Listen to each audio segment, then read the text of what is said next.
Hello watch enthusiasts. Now today I have the review of quite an interesting piece which was sent to me by Boldr. And Boldr are a relatively young brand who produce a number of quite interesting and very modern sports watches. And they've recently stepped into a higher market because this is the Expedition. And this is quite a complex field watch which is designed to house a Swiss Sleater SW200, and which I think should be quite an interesting piece when it hits the market in a few weeks. And this is a piece which is not in its final stages. This, for example, has various parts which won't be in the final product, being a prototype. But I thought it would be worthwhile showing you this because I've been very impressed by the quality and the design of this piece. And so as a result, I feel it's a piece which some of you may be interested in, despite the fact that, for example, it doesn't have the final movement that will be in the full production model. But I'll talk you through the various aspects of this watch, which I find very interesting and very different considering the brand and indeed the market.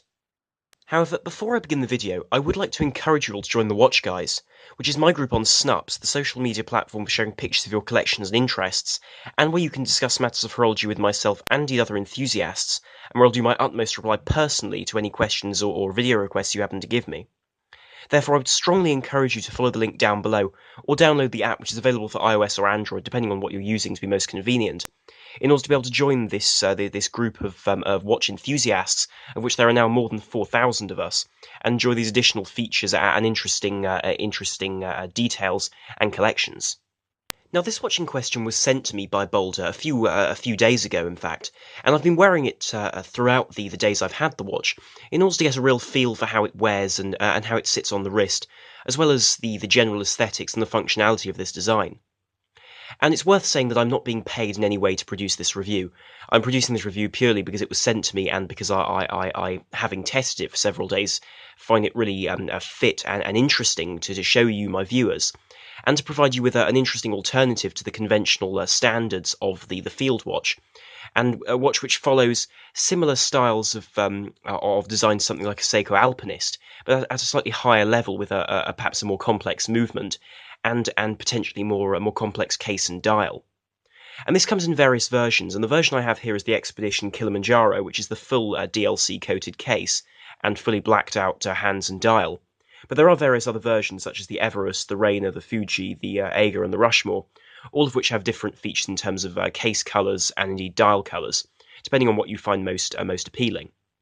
And the dial of this watch is immediately an aspect that one jumps to. But before I talk about that, I would like to talk about the case itself.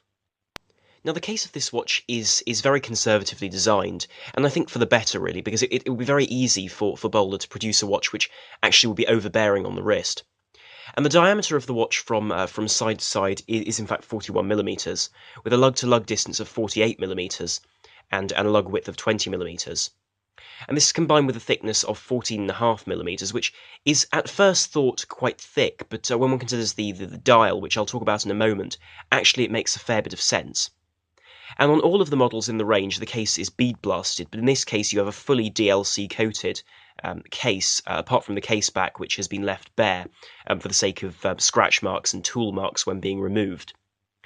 And the case itself is very, very nicely finished with a very smooth style of finishing, which is slightly softer than normal DLC processes, which in my eyes works very well with a watch which could be perceived as cumbersome in terms of height, to break down the shape of it and create more of a stealth image. And the crystal itself is, as you can see, double domed, which gives a wonderful visibility to the dial, as well as jutting out of its mountings rather ever so slightly, and sitting slightly higher than the bezel itself, which makes the whole box style crystal fit all the better on this timepiece, which is designed to have features of the modern and the past on it, to I think add to the style of this watch and the general appeal.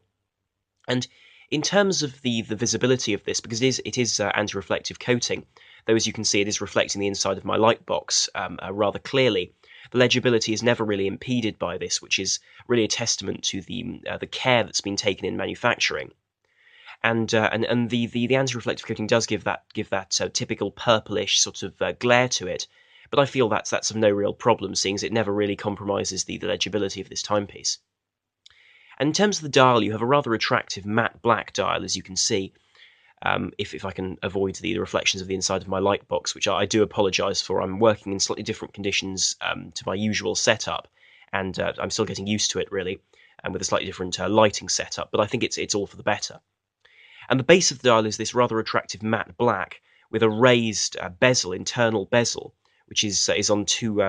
double-faceted style of fitting, whereby you have on the beveled edge on the inside a compass setup, as well as a timing bezel on the flat area. And I'll talk about that in just a moment.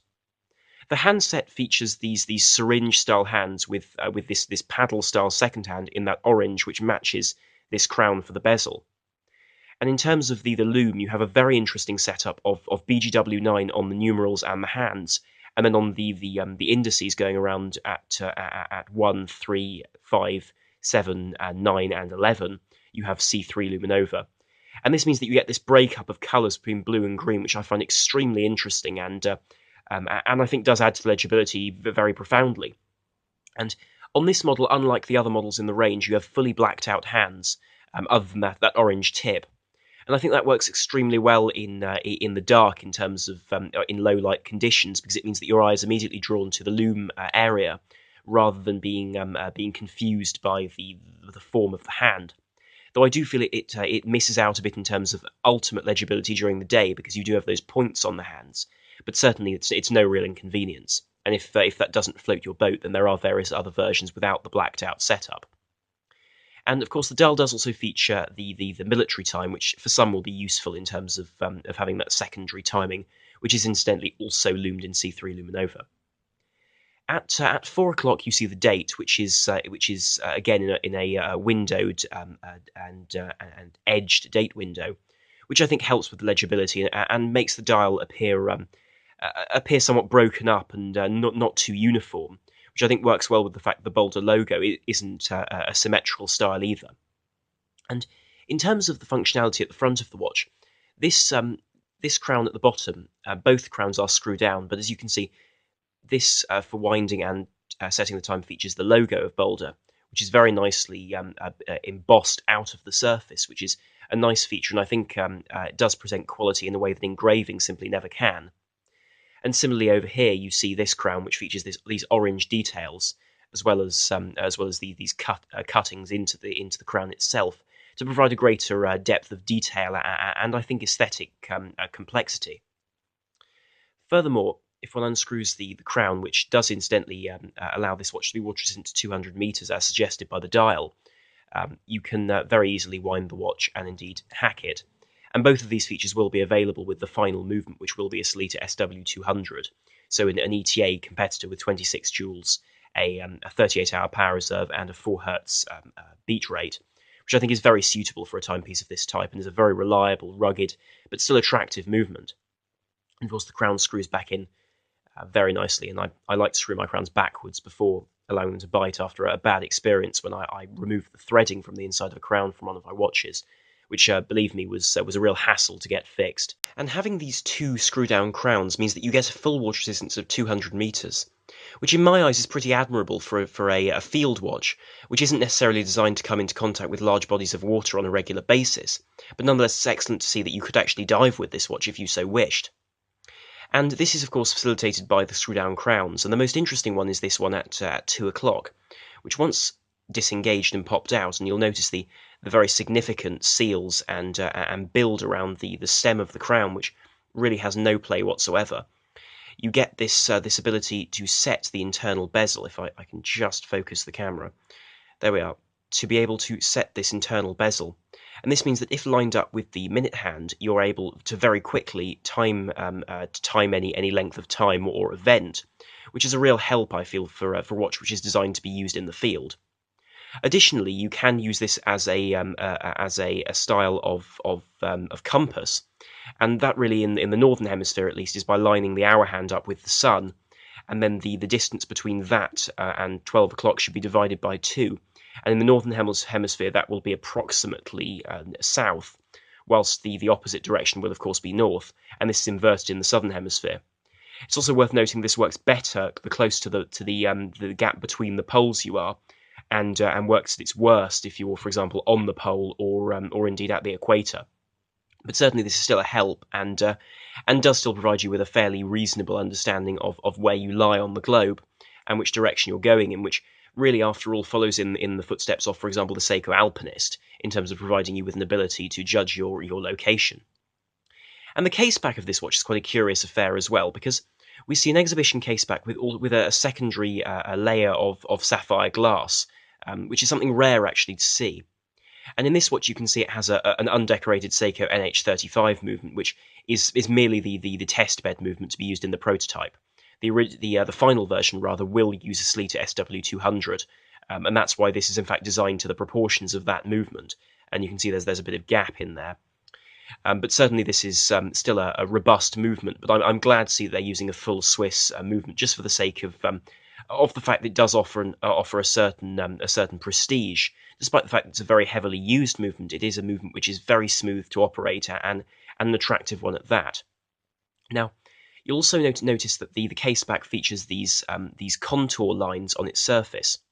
Now, on this version, they aren't very clear because they're simply etched into the glass, whereas on the final version, as you can see in the picture on the screen now, they will be coloured to provide the contour lines you would see on a map, which again adds to the interesting and exploration-based vibe of this watch, which I think is perfectly suited to this timepiece, and I think really does add something to an already very interesting package. And the strap this watch is offered on is a calf leather backed style of textile strap, as you can see with this tightly woven grain, as well as these ridged sections to reinforce the strap, and it's fully woven around its entirety. You also see these PVD coated holes in the strap to provide you with the ability to use this additionally PVD coated buckle, and then you also get two keepers. And on the wrist, the watch wears remarkably well, considering the fact that the strap is already very thick.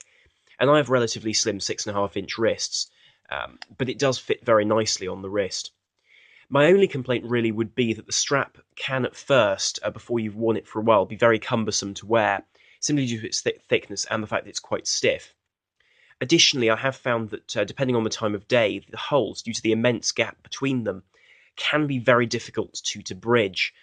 in terms of getting a comfortable fit. And actually, to be honest, using, for example, a glide lock function on the bracelet can give you a much tighter fit than, for example, these holes. And that's one area where a NATO strap with very closely fitted and cut holes will run rings around a strap like this. That said, though, this does offer a real security on the wrist, but doesn't quite offer the versatility of a strap with no leather backing, for the simple reason that this you can't get wet, which is a bit of a pain when you consider the fact that the rest of the watch is so robustly made.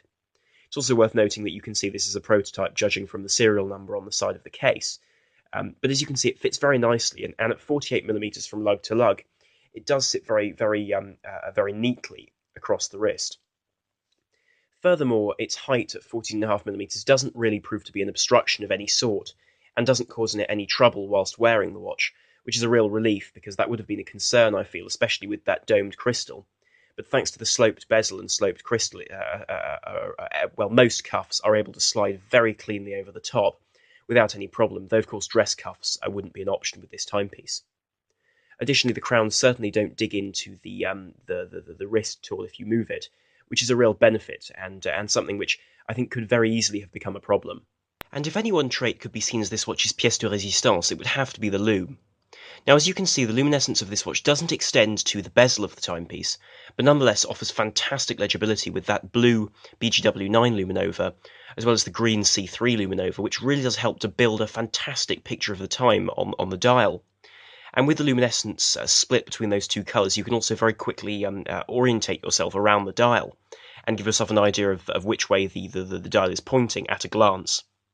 And I'm glad to see they've included these numerals on the dial, because those really do help the legibility of the watch, where simply having indices of a baton style or simply circles just wouldn't add the same legibility. It is worth noting, however, that the BGW9 luminova does fade quite quickly, and this does leave you with the awkward condition after 3 or 4 hours of the fact that you can barely see the blue, but you can still see those 6 green luminescent indices. And this does become a bit of a problem, because of course the hands are the ones that fade first, which is a bit of a problem, I feel, if you're trying to use this watch as a highly legible timepiece. but this only really kicks in after 4 hours or so, which means that you still get a fair scope of luminova before that problem arises. Now, I'd like to conclude this video about this rather interesting and very different field watch, or mountaineer's watch, indeed, as the case may be, with its high legibility, high water resistance, and useful internal bezel. So please do leave your comments down below as to what you think of this watch as a whole package, and I will include the price in the description once I know the full price of this timepiece, to give you better context and an idea of the way this watch will sell. But thank you very much for watching, and please do like, share, and subscribe to help the channel and to be able to enjoy more content here in future. So thank you very much for watching. This is Sam on the Watch Guy, over and out.